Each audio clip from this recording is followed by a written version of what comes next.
लोगों का। आप एक बात बताओ, क्योंकि you've been around in the world of journalism long enough, longer than I am। मैं अभी YouTube के नए इकोसिस्टम के अंदर अपने आप को पाता हूँ, जहाँ एज अ पॉडकास्टर मैं लोगों से बातचीत करता हूँ। आपने कोर हार्ड नोज जर्नलिज्म करा है, राइट, ऑल योर लाइफ। मैं और मेरा दोस्त एक दिन यहाँ बैठे थे, हम यहाँ बैठ के वाइन पी रहे थे। कहते तूने रेडियो टेप सुनी है कभी?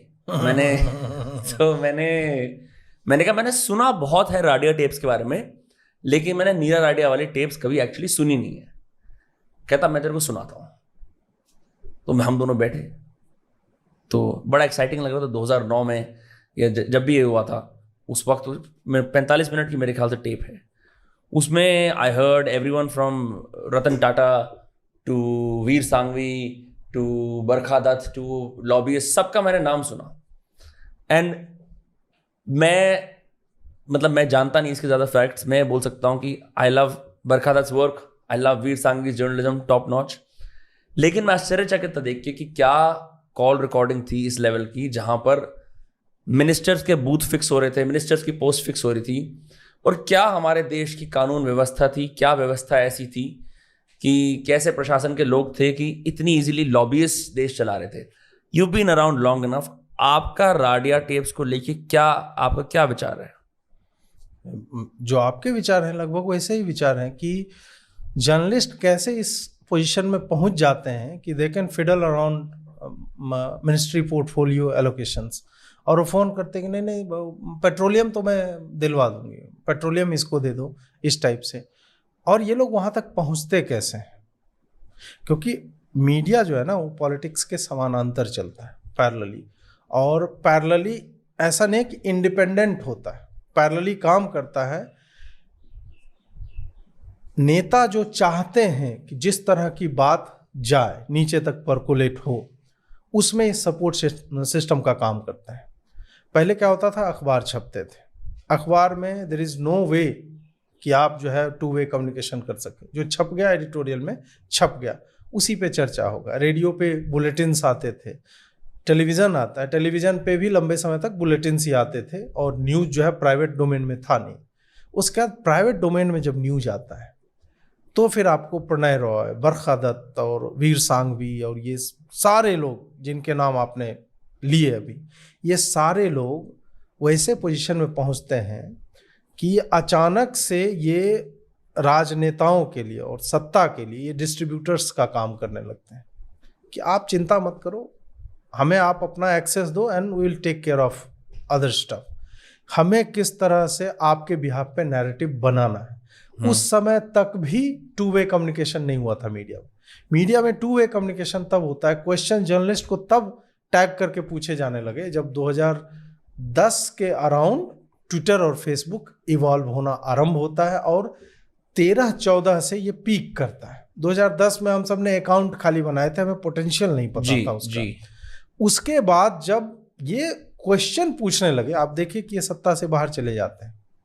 नहीं तो इस देश में इस पर्टिकुलर एक तरफा मीडिया के रहते हुए it was not possible without the help of social media कि ये लोग कभी भी पावर से बाहर जाते। उतने बड़े बड़े घोटाले या पॉलिसी लेवल के मतलब जो इनको करना चाहिए था वो इन्होंने नहीं किया। 1,76,000 करोड़ के मतलब एक्सचेकर को लॉस हो रहा है, 1,86,000 करोड़ का हो रहा है। 10-50 हजार करोड़ के घोटाले तो काउंट भी नहीं हो रहे हैं, इस लेवल के हो रहे थे। तब जो है, जो आपने पूछा कि ये राडिया टेप को कैसे देखता हूँ, कहीं ना कहीं इनकी भी अकाउंटेबिलिटी तब फिक्स होने लगे। तब लोग जर्नलिस्ट को फिक्सर्स की तरह देखना आरंभ कर लिए। क्या अरे आपने बोला ना क्या, I am fan of Vir Sanghvi journalism. बाद में उसने क्या किया है, प्रणय रॉय ने क्या किया है, रवीश कुमार ने क्या किया है, क्या कर रहा था इतने वर्षों से, ये सारी चीजें। और अब उनका टोन कैसे बदल गया। They cannot be called journalist in today's world, क्योंकि उनका सुबह उठ के काम होता है कि यार हम, अगर कन्हैया लाल की हत्या भी हो जाती है, जो कि 2 मुस्लिम्स ने की है, रियाज और गौस ने, उसका चाकू के साथ फोटो है, उसने वीडियो बनाया इस एक्ट का, लेकिन रवीश कुमार ब्लेम किसको करेगा कि मोदी ने इस देश का वातावरण ऐसा बना दिया है विशियस कि लोग अब देखिए कि एक दूसरे को मारने पे उतारू, एक दूसरे को। यहां पे मुसलमान हिंदू को नहीं मार रहा है, यही रवीश अखलाक के टाइम में क्या बोल रहा है, तबरेज के टाइम में क्या बोल रहा है, ये सारा। तो राडिया टेप जो है ना, वो आपको बताता है कि कैसे जो लोग सत्ता में नहीं थे लेकिन सत्ता की मलाई खा रहे थे, कैसे पद्मश्री आप देखिए किन किन को मिला है। राजदीप को मिला है, मुझे लगता है रवीश को भी मिला है, बरखा को भी मिला है। ये सब ऐसे ऐसे लोगों को मिला है पद्मश्री कि अब पता चलता है कि भाई इन लोगों को भी, और यही क्विड प्रो को था संभवतः, जिसके कारण वो समानांतर रूप से सत्ता को ये लोग जो है पुश देते रहे। ऐसे तो बहुत सारे लोग ये भी बोल सकते हैं, इसी टोन के अंदर बोल सकते हैं कि चलो हम आज की मीडिया है, आप अपना काम करो भाजपा सरकार, हम देख लेंगे। ये भी तो हो रहा है, लेकिन डिफरेंस ऑफ डिग्री है। ऐसा मैं नहीं कहता हूं कि सत्ता कभी भी मीडिया का सहयोग नहीं लेते। गोदी मीडिया टर्म यूज करते हैं ना लोग। जी। तो एक तुम गोदी मीडिया इनके लिए यूज कर रहे हो और दूसरा तरफ तुम्हें लैपटॉप मीडिया कोई बोल देगा, तो वो टर्मबाजी चलती रहेगी। और यह भी बोलना झूठ होगा, सत्य होगा कि मैं कह दूं कि नहीं यार भाजपा से संबद्ध मीडिया ही नहीं। भाई साहब बिल्कुल ब्लैक एंड व्हाइट में बटा हुआ है मीडिया का धारा। लेकिन जो कभी 80-20 हुआ करता था कि एक तरफ यूपीए या इंडी अलायंस को लेकर के पुश कर रहे हैं, और अंततः ये तो धंधा है ना media, it is a business. Zee news कैसे बिफर गया बीच चुनाव में? जी न्यूज तो गोदी मीडिया था ना भाई। हाँ, कैसे बिफर जाता है बीच चुनाव में, अबैंडन कर देता है भाजपा को। या फिर आम आदमी पार्टी तो भाजपा के अगेंस्ट की पार्टी है। दिल्ली की एक भी मीडिया हाउस, केजरीवाल या उसका जितना भी प्रेस कॉन्फ्रेंस होता है उसके नेताओं, केजरीवाल तो तिहाड़ में है, आतिशी हो गया, संजय सिंह हो गया, कुछ भी, ये लोग जो बोल देते हैं ना उसको गोस्पेल ट्रुथ मान करके और ब्रह्म वाक्य हो गया वही चला रहे हैं, क्रॉस क्वेश्चन नहीं करते हैं। क्यों? क्योंकि आम आदमी पार्टी का मीडिया का बजट जो है साइजेबल है। इस कारण से मीडिया बोले कि आप जो बोल दो ना, ऐसा नहीं है कि हम कवर नहीं करेंगे आपको या हम फुटेज नहीं, आप जो बोल दोगे हम चला देंगे, हम क्वेश्चन नहीं करेंगे। तो वो क्लेम कर लेता है क्या हरियाणा पानी नहीं दे रहा है, यूपी बिजली नहीं दे रहा है, बाढ़ आ गया तो यूपी वाला पानी खींच के नहीं ले जा रहा है। हर बात पे इनके पास ब्लेम करने के लिए सब चीज है। जल का अभी पे समस्या हो गई दिल्ली में, तो जाकर के आतिशी बोल रही कि 7 सांसद कहाँ हैं? भाई सांसद का जल आवंटन से क्या, दिल्ली जल बोर्ड की तुम हो, जल मंत्री तुम हो, आम आदमी पार्टी के अंतर्गत आता है। 67,000 करोड़ के प्रॉफिट में दिल्ली जल बोर्ड था, अचानक से नहीं 600 करोड़ के प्रॉफिट में था, 67-70,000 करोड़ के लॉस में चला गया 10 वर्षों में। तो इसका जवाब सांसद क्यों देंगे? मीडिया लेकिन इस पर क्रॉस क्वेश्चन नहीं पूछता है कि आतिशी जी ये क्या बोल रही हो आप, सांसद का लेना देना क्या है? तो मीडिया इसी तरह से काम करता है, वो बिका रहेगा, उसके बिजनेस इंटरेस्ट जहां से सॉल्व होंगे they will go ahead with that. कमाल की बात यह है कि अरविंद केजरीवाल दोबारा से जेल के अंदर है। आप 16 साल आप दिल्ली के अंदर रहे हो, ठीक है, आपने शीला दीक्षित की सरकार भी देखी है, उससे पहले कोई और देखी हो तो मेरे को मालूम नहीं। मैं शीला दीक्षित की लाइक थ्रू आउट देखी, ठीक है, इनकी सरकार भी आपने देखी। अब एक सिटिंग चीफ मिनिस्टर जेल्ड है as a former resident of Delhi, जो हाल फिलहाल ही ने अपनी रेजिडेंस चेंज करी है। क्योंकि मैं हरियाणा में हूं तो मैं भाजपा की सरकार के अंडर रहा हूं पिछले 10 साल से, तो मैं उनके बारे में बात कर सकता हूं। एज अ फॉर्मर रेजिडेंट कैसा आपको लगा आम आदमी पार्टी का गवर्नेंस इस दिल्ली के अंदर? क्या आपको चेंजेस लगे? बिकॉज मुझे याद है जब इंडिया अगेंस्ट करप्शन की मूवमेंट आई थी तो बच्चा आम आदमी पार्टी की मेंबरशिप लेने के लिए भगता था, फॉर्म लेके आते थे छोटे छोटे बच्चे मेरे सामने कि हम इसको ज्वाइन कर चुके हैं। वो सब वो अन्ना हजारे वाली वो टोपी पहन के यहाँ से वहाँ घूमते थे। It was a wave, it was a movement. ऐसा लग रहा था कि जर्नलिस्ट, इंटेलेक्चुअल्स, ऑफिसर्स, ये सब पॉलिटिक्स में आ रहे हैं। पॉलिटिक्स एक करप्ट अनपढ़ लोगों की वो वाली गंदा दलदल है गूंज का, जिसको ये इंटेलेक्चुअल्स आके संवारेंगे। 10 years later हम अपने आप को कहाँ पाते हैं? आप अपने आप को देखें ना, मोहभंग नहीं हुआ आपका आम आदमी पार्टी से? बिल्कुल। जो बहुत सारे लोग विदेशों से अपनी नौकरियां छोड़ करके आए थे, और मेरे यदि आप ब्लॉग पढ़ोगे ना 2010 के, 11 के, 12 के, ये सब को लेकर के, मैं तब भी क्रिटिकल था। You were so skeptical of their movement. हाँ, स्केप्टिकल नहीं, मैं एकदम खारिज कर रहा था सिरे से कि ये सही लोग नहीं है। क्योंकि आप, उनका क्या था, हम संसद के बाहर से कानून बनाएंगे, सड़क पे बैठ करके हम नहीं। भाई तुम हो कौन? तुम्हें किसने चुना है? डेमोक्रेसी कितनी भी फ्लॉड है, लेकिन अंततः हम लोगों को चुनते हैं, पंचायत से लेकर के सांसद तक को। तुम हो कौन? तुम्हें किसने अथॉरिटी दी? तुम 10 आदमी इकट्ठा करके रामलीला मैदान में पहुंच गए और तुम रेटोरिक पे ले जा रहे हो। तुम्हारे पास कोई ब्लूप्रिंट नहीं है। जितना ब्लूप्रिंट ये दे रहे थे ना, 2013 का एक वीडियो है केजरीवाल का कि दिल्ली को 840 मिलियन गैलन जो है वो जल चाहिए, 420 जो है वेस्ट हो जा रहा है, पहुंच रहा है 420 ही। ये वेस्ट हो जा रहा है, कहाँ जा रहा है? ये टैंकर माफिया के पास जा रहा है। और टैंकर माफिया किससे कंट्रोल है? विधायकों से, फलाना डिमका से। जब तुमको साले तो 2013 में ज्ञान था, तो तुम ये 10 वर्षों तक, ये 14 से 24 तक क्यों नहीं सॉल्व कर पाए हो? यमुना को कैसे साफ करना है, तुम्हारे पास सत्ता में नहीं थे तब तुम्हारे पास सारा कुछ था, प्लान बना के रखते थे, ऐसे हो जाएगा, अंग्रेजी में बोल रहे हैं और हार्वर्ड का स्टडी कोट कर दिया, सब कुछ ये करते थे। लेकिन जो ही सत्ता में आते हैं सब भूल गए।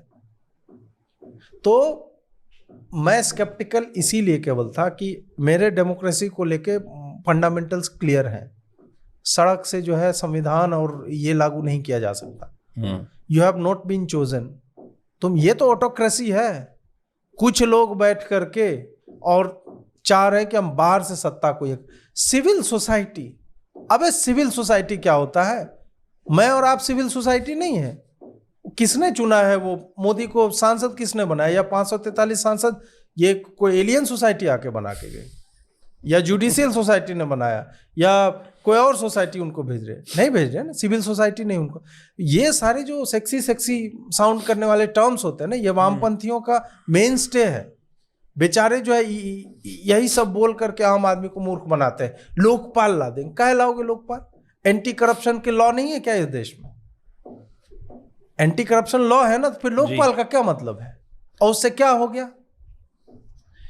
जब लोगों के पास डेवलपमेंट नहीं बचती तो आपको लगता है कि इस देश के अंदर अब मोर देन एवर फैक्ट्स के अलावा, फैक्ट्स के हटा के कंप्लीटली मोरालिटी और एथिक्स को बार बार पे पब्लिक को अपील करके पॉलिटिक्स लड़ी जा रही है हर पार्टी की तरफ से, कि अब 2024 के जिस तरह से चुनाव भी लड़े गए, जैसे कांग्रेस ने बोला कॉन्स्टिट्यूशन, डेमोक्रेसी इन थ्रेट, ये वैलिड मॉरल कंसर्न्स है जिनको आप सब्सटैंशिएट नहीं कर सकते एविडेंस के साथ एग्जैक्टली, अनलेस आप जाके एक स्पेसिफिक स्टडी करो और आप बोलो कि यहाँ डेमोक्रेसी खतरे में थी।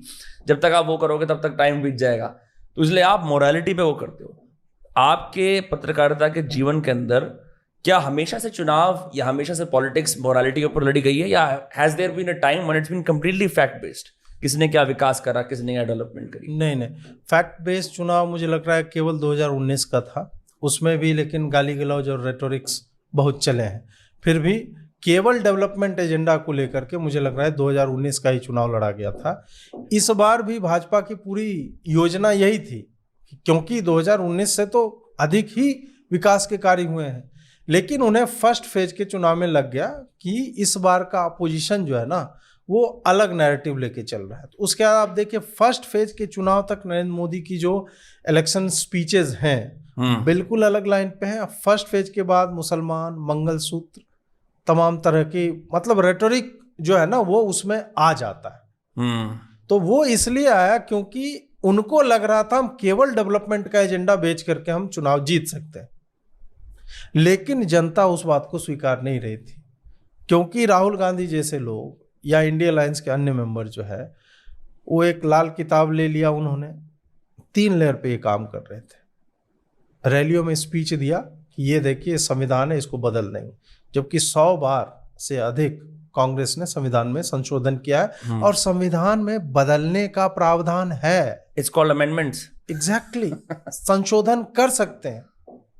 तो वो बोल रहा है कि संविधान बदल देंगे और आरक्षण आपका हटा दिया जाएगा। अब आरक्षण और संविधान और बाबा साहेब भीमराव अंबेडकर, ये 3 चीज ऐसे हैं ना कि कोई आदमी कुछ भी नहीं जानता हो, खास करके दलित वर्ग जो है, ये 3 चीज अवश्य जानता है। सिविक्स इस लेवल की तो पढ़ाई देते हैं हर किसी को। नहीं भी पढ़ा है ना, फिर भी गांव में जो नुक्कड़ नाटक और फलाना ढिमका इस तरह के होते हैं, तो पॉलिटिकल आउटफिट्स जो है वो वहां तक उस तरह के नैरेटिव पहुंचाते हैं। ये बाबा साहब हैं, उन्हें संविधान दिया है और इससे तुमको आरक्षण मिलते हैं। पहला लेयर हो गया रैली में स्पीच देना और हर दिन 5 बार देना, जितनी सभाएं इन्होंने की है। उसके बाद इन्होंने क्या किया, खाली राहुल गांधी ने नहीं बोला, अखिलेश भी यही बात बोल रहा है, तेजस्वी भी यही बात बोल रहा है, आम आदमी पार्टी भी यही बात बोल रही है, टीएमसी भी यही बात बोल रही है। सेकेंड लेयर पे क्या होता है कि इन्होंने फिजिकल प्रिंट आउट लिए उस बात के, बाबा साहेब के कॉन्स्टिट्यूशन की प्रस्तावना, प्रेम्बल जो है हमारा, हम भारत के लोग, बाबा साहेब का फोटो और नीचे लिखा कि इसी संविधान को भाजपा हटाने जा रही। फिजिकल डिस्ट्रीब्यूशन हुआ दूसरे लेयर पे। तीसरे लेयर पे ध्रुव राठी और बाकी गैंग थे जो इस नैरेटिव को पुश कर रहे थे कि भैया ये तो डिक्टेटरशिप आ गई और डिक्टेटरशिप में संविधान तो होता ही नहीं कुछ। तो ये स्ट्रेटजी लेकर के ये लोग चले हैं और इसको काउंटर करने के लिए आपको फिर अपने कोर वोटर बैंक को भावनात्मक स्तर पे ही प्लीज करना था, उसके अलावा भाजपा के पास कोई चारा नहीं था। इन्होंने उसको भी, मतलब ये जब तक रियलाइज हुआ नरेंद्र मोदी एंड बाकी लोगों को, हिंदू मुसलमान राम मंदिर ये जब से इनके जार्गन में आया, लेक्सिकन में, तब तक देर हो चुकी थी। उनका प्लान पहले से था, आप विकास को पुश कर रहे थे और आपके पास ऑन ग्राउंड क्या चल रहा है उसका कोई जवाब नहीं था आपके पास। इस कारण से बिन रिड्यूस टू